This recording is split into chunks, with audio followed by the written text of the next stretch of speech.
I have served in the Telvanni Navy for 32 years. I have watched stars die. I have held the names of the fallen in my mouth like stones and spoken them into the silence of memorial halls. I believed I had seen everything this galaxy could show me. I was wrong. My name is Fleet Commander Yevrai Sontalis, and I am writing this account because someone must. Because what happened in the Varus Expanse 6 days ago changed everything we thought we knew, and if I do not put it into words now, while my hands still shake and my memory is raw, I am afraid I will begin to doubt it myself. It started the way all disasters start. Slowly, and then all at once. The Drakari Dominion hit us at dawn, Galactic Standard Time. 90 warships dropped out of faster-than-light travel on the edge of the Varus Expanse, right between my fleet and the colony world of Osvarath.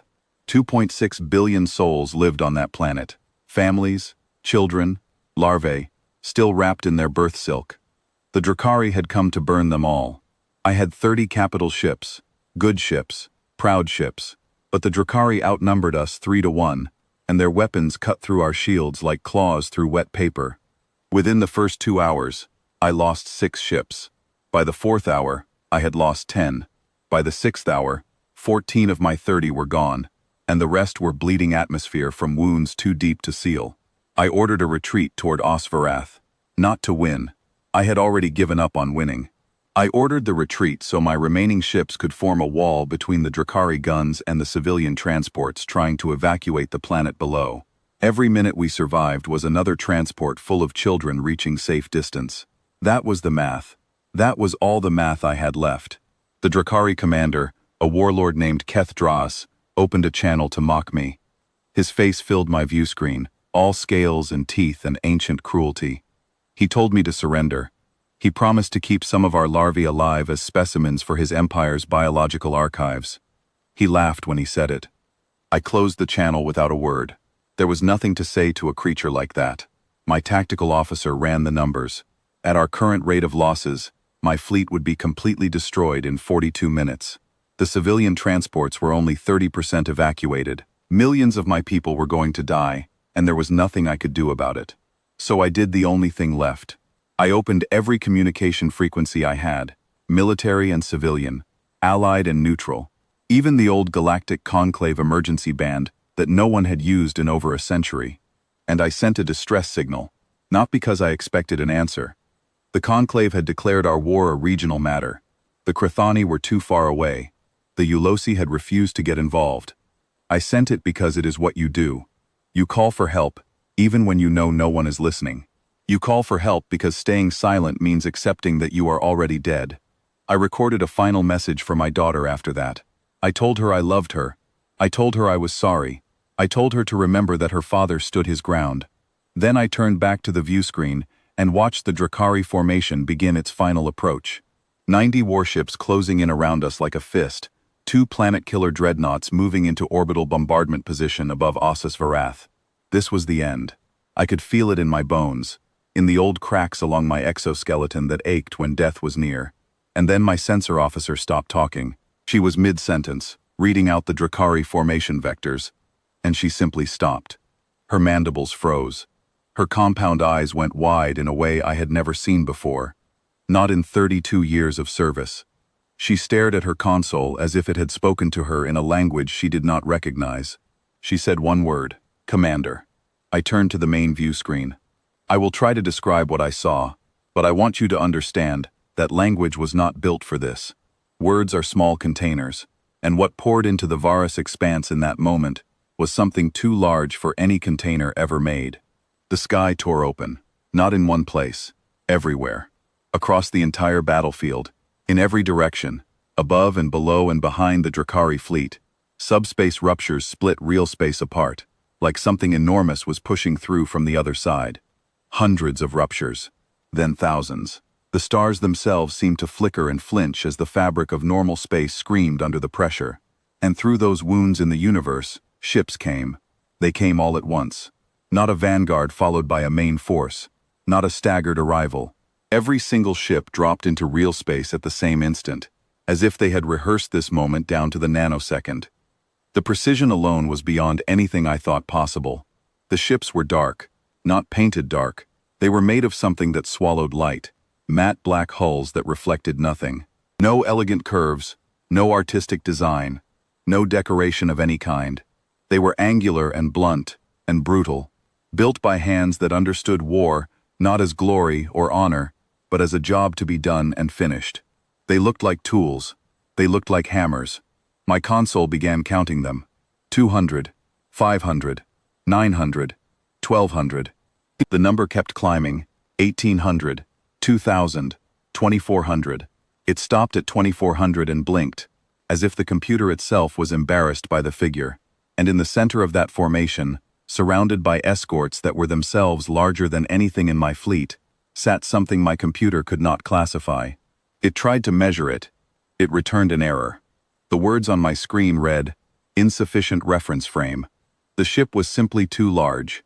It sat in the darkness like a sleeping god, and even at maximum magnification, I could not see where it ended.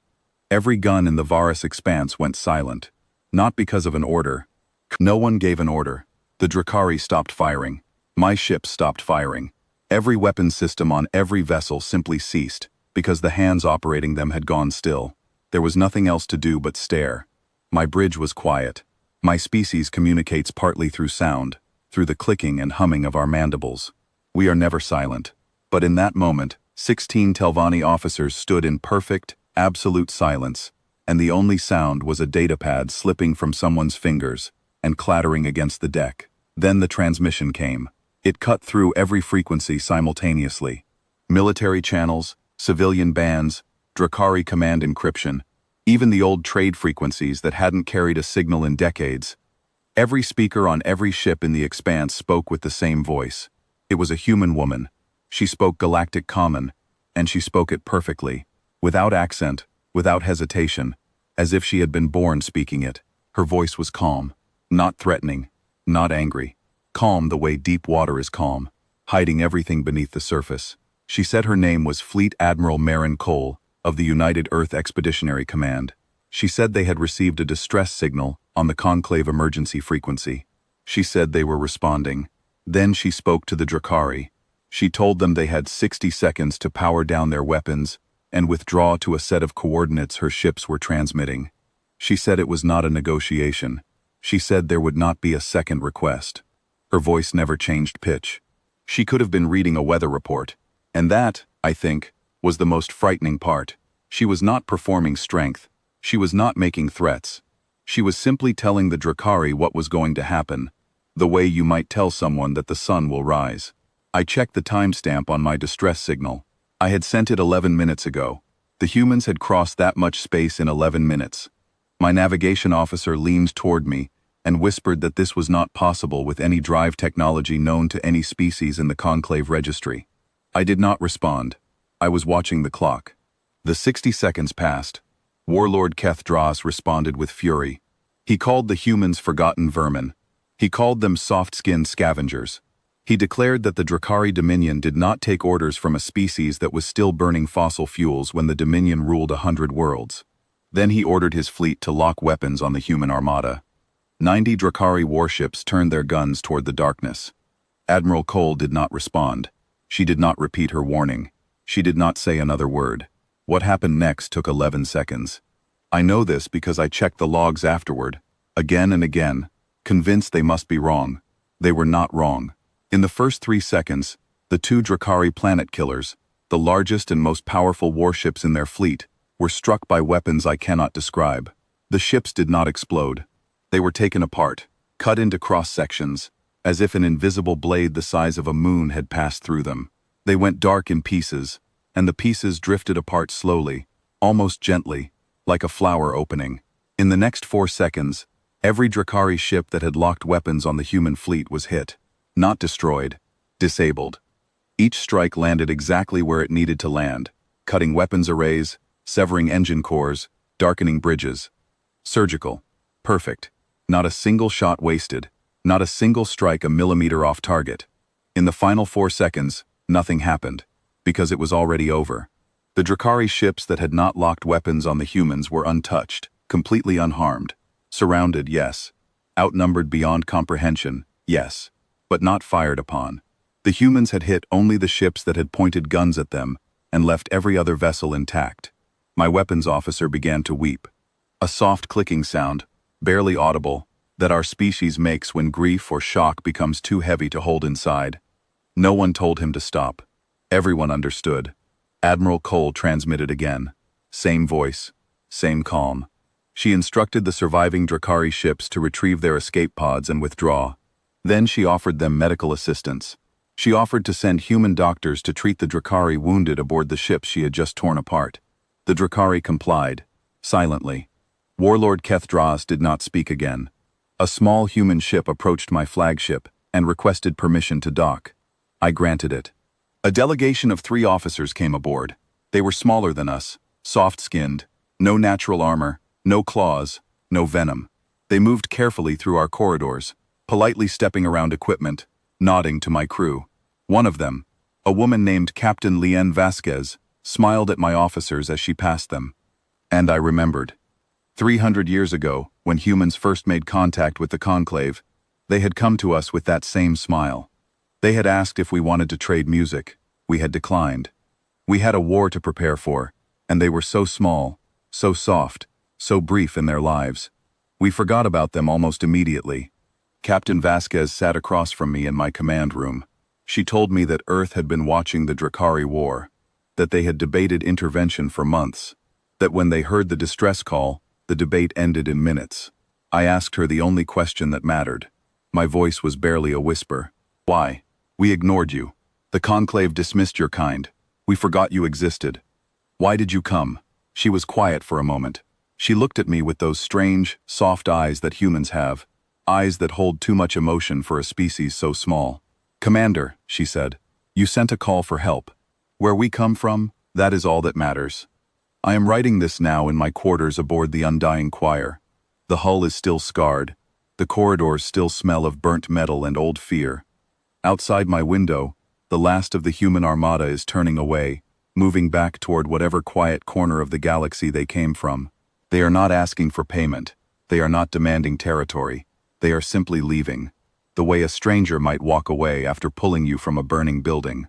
I have learned, in the days since, what humanity did during the 3 centuries we forgot about them.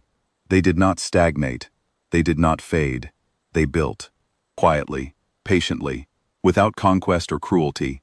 They built things the rest of us cannot yet understand. Ships that move faster than our physics says is possible. Weapons that our greatest minds cannot classify. An armada that could humble every fleet in known space combined. And they did it in silence. They let us forget them. They watched us fight our wars and claim our territories and build our empires. And they said nothing. They simply grew and waited.